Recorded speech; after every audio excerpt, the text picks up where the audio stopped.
now have Margo Enthoven, a postdoc researcher from the Misum research platform, Sustainable Business Development through Entrepreneurship and Innovation. And Margo will be presenting her research on co-creating sustainable markets through public procurement and circular business models. So welcome, Margo, and I'll now hand things over to you. Okay, thank you. Thank you, Sarah. Right, so we'll be moving on to a bit of a different topic now. So our research is focused on public procurement and circular business models and how we can use these to co-create sustainable markets. As you can see up in the slides, we're doing this across a range of institutions with a team of many different partners from Linköping University, Örebro University. Also here at Misum we're working on this, and we have a multidisciplinary team with lawyers, scholars in eco-design and scholars in management. My name is Margo Enthoven. I'm a researcher here. I did my PhD in sustainable entrepreneurship, but now we're focusing on circular procurement and circular business models because we want to observe change processes as they're happening. And we want to do research on the interaction between the public and the private sectors, because we believe that we need this kind of boundary-spanning research to actually help create change.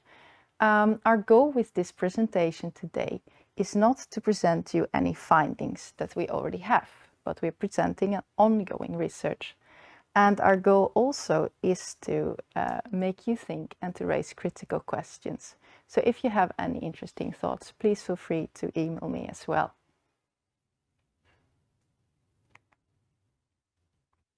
And the issue we're addressing today is that there are some issues with our current economy and the logic behind it.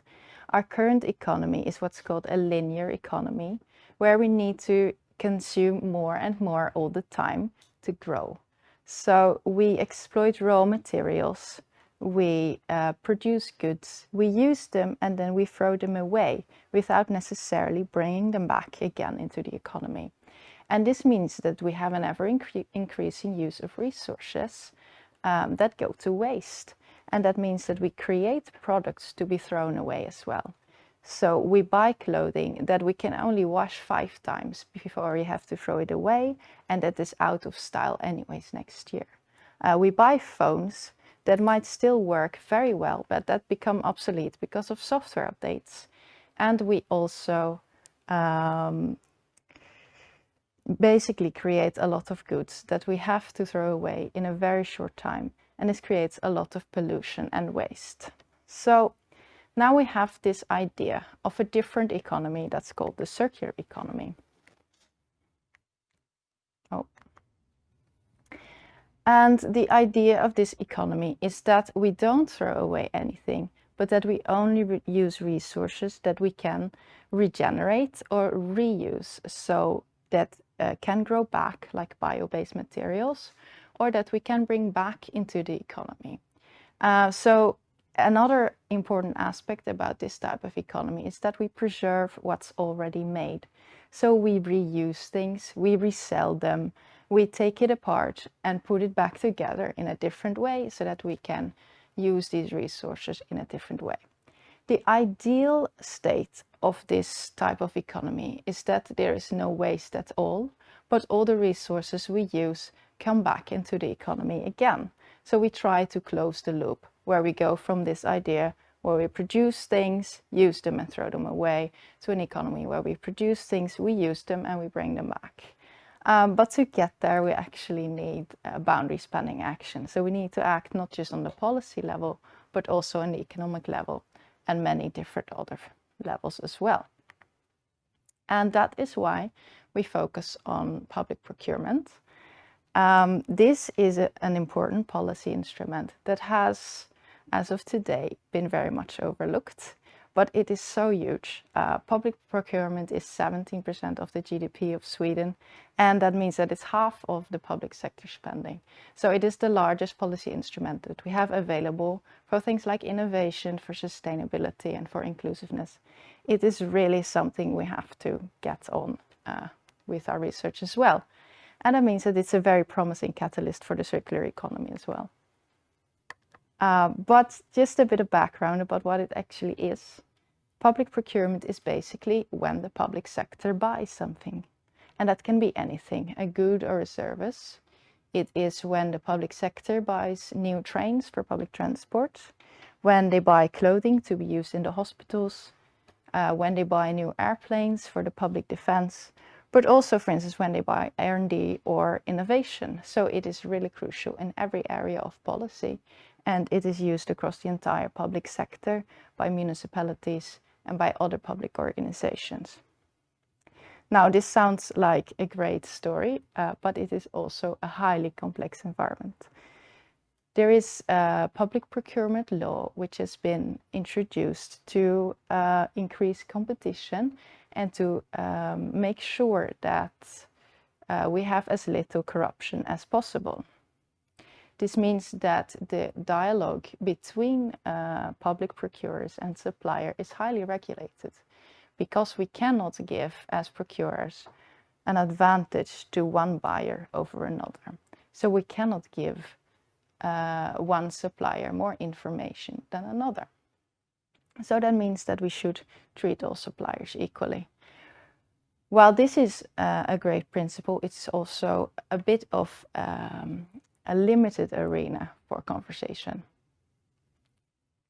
But that is only one side of the perspective, really. The other side that we're looking on is the business model side, where traditional business models are not effective for circularity because they focus on this process of consuming and then throwing away again without bringing resources back into the economy.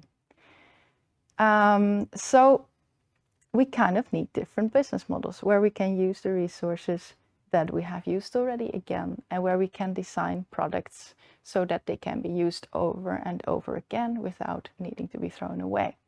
And this means that we need new business models that challenge the necessity of this fast consumption pace, and that may even challenge the necessity of owning stuff. So we might need to go towards business model where we, for instance, focus on an economy of functions. So, for instance, instead of buying a car, I buy the service of transportation, where I pay someone to get me from A to B. This is, of course, a very old concept, but we see a lot of different business models also coming in. For instance, we now have phones where if the screen breaks, I as a consumer can take out the screen and replace it myself. We also have products that are designed to be recycled in the construction sector, where we now have concrete that can be used again. So there are a lot of different business models that are coming in now that challenge this idea that we need to consume to have growth.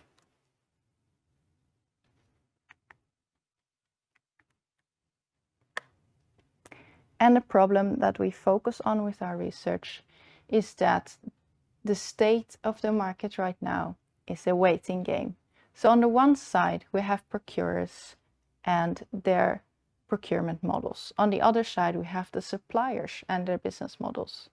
The procurers, on the one hand, do not have an incentive for risk-taking because they do not get rewarded to try to innovate and to try to buy more sustainable things, where they can get a lot of punishment for doing the wrong thing.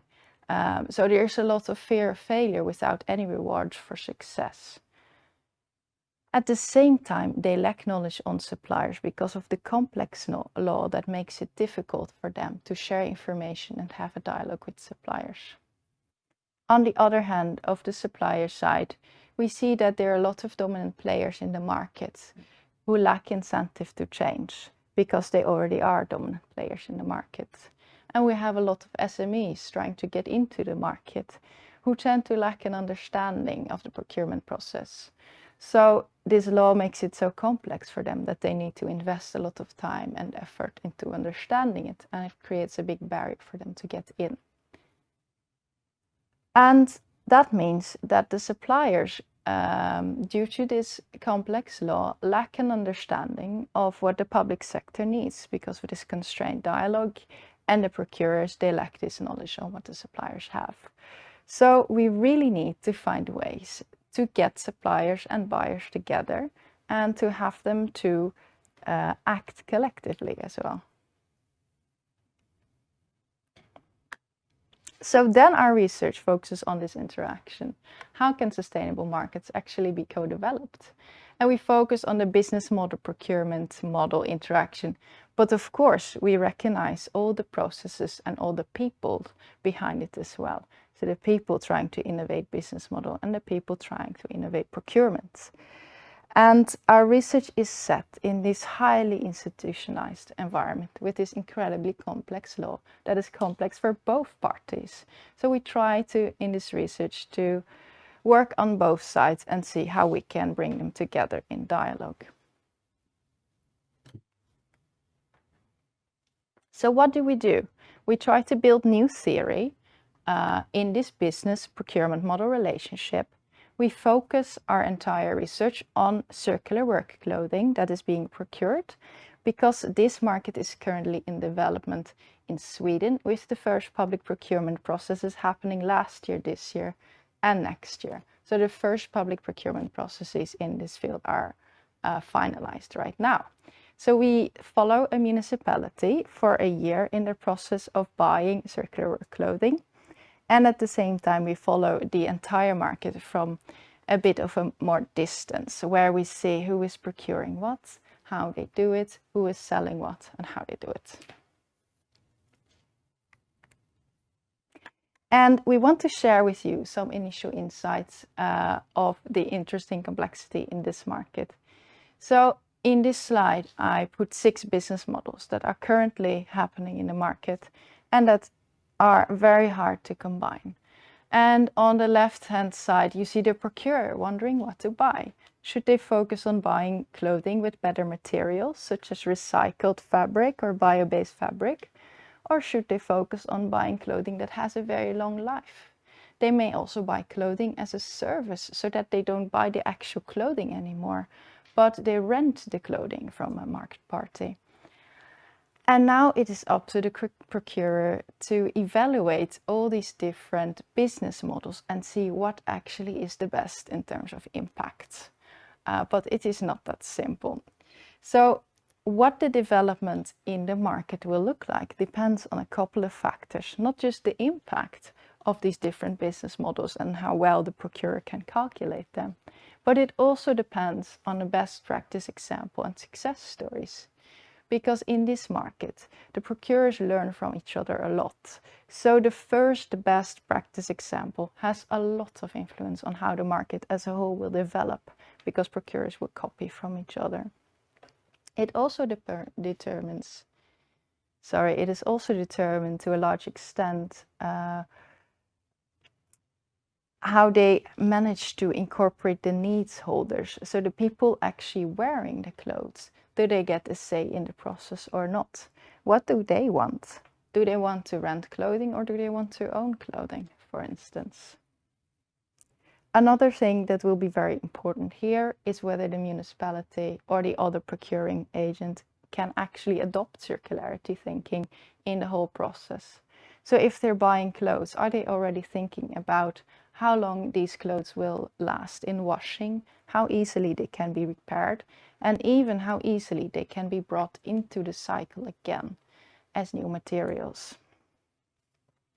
And finally, a lot of municipalities have a very strict time schedule where, for instance, they can procure clothing every 4 years.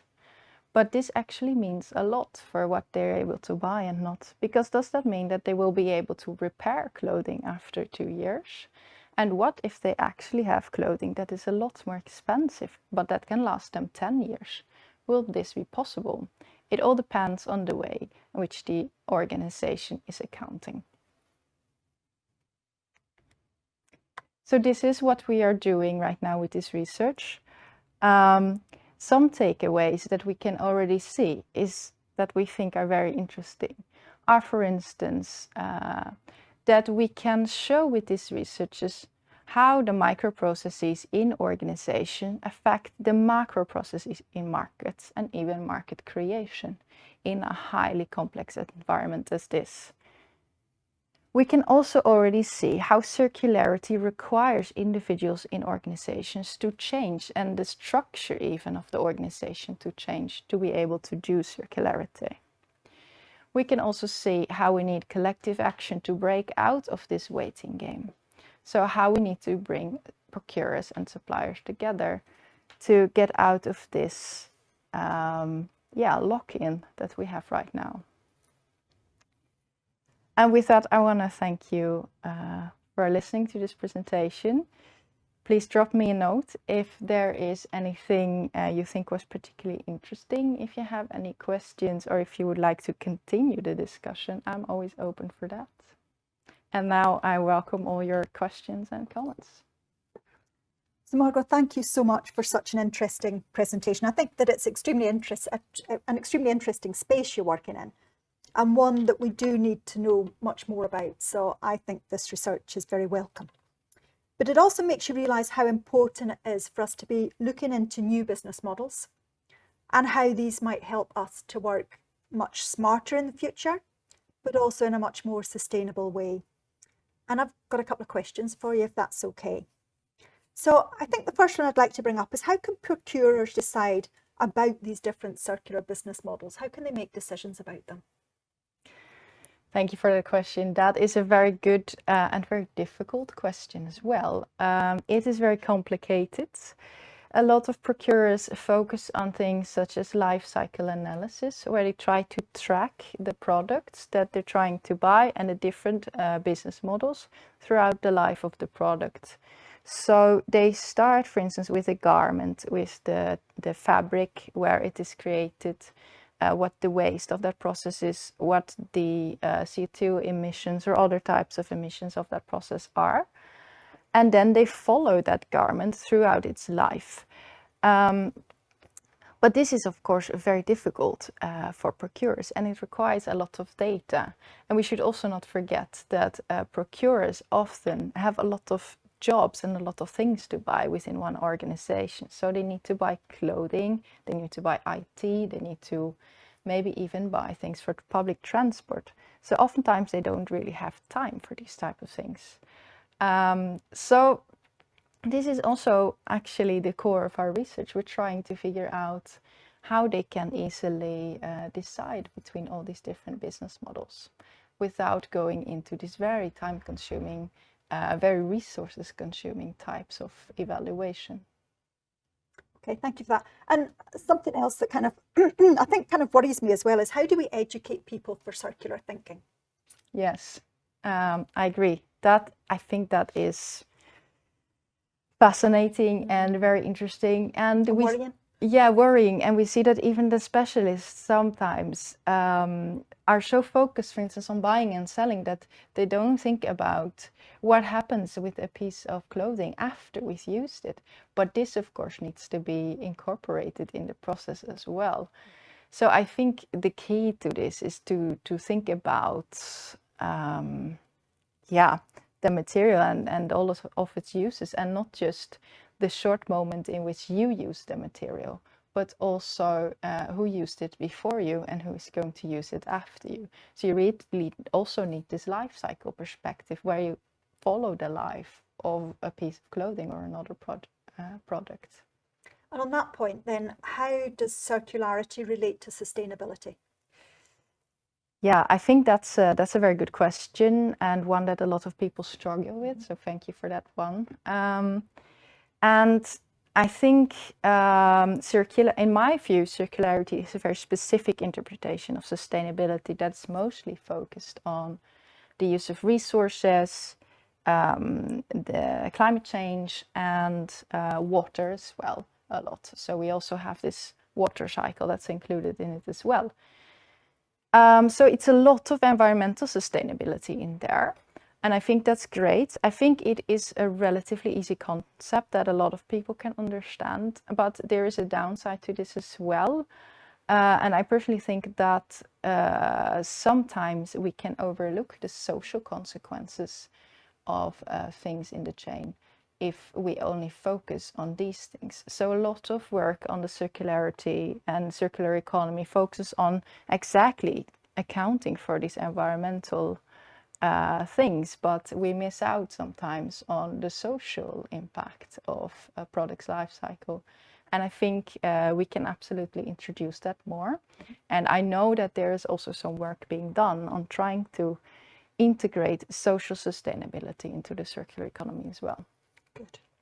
I think I've got one last question for you, really, and it's something that you mentioned when you were talking about sort of legal frameworks and the law. So will circularity happen by itself, or do we need laws to make the change faster in the public sector, for example? Oh, I think that is a very interesting question.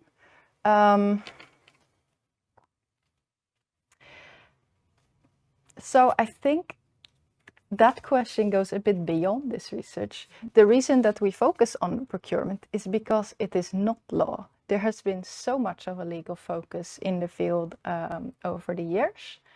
While we can also do a lot with procurement, and there obviously is procurement law, and clauses are being added for products to be more sustainable and to be more responsible in there as well.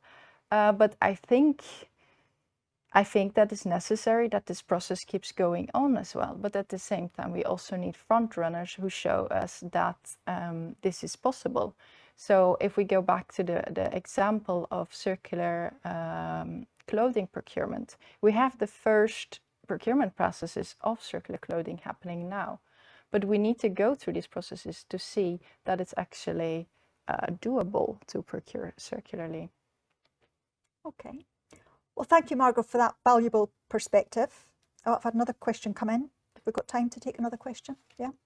Okay. So, sorry, we're kind of firing them at you now. So, at what level of analysis do you analyse the social responsibility for circular transitions?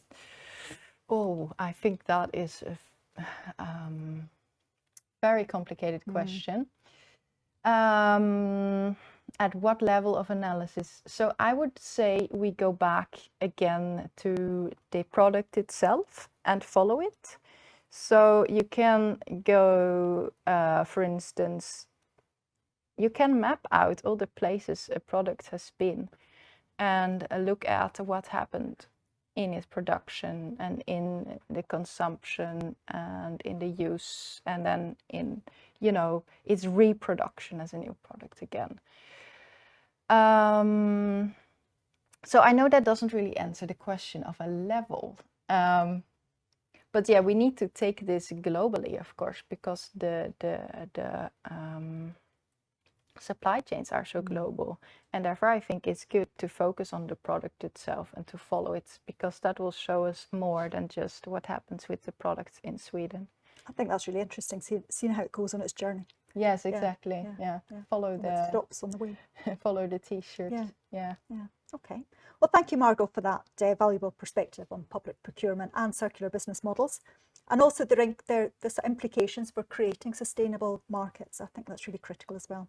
And I really enjoyed the way you took us sort of through the material and your thoughts in the area. So thank you very much for that. Thank you, Sarah. Okay.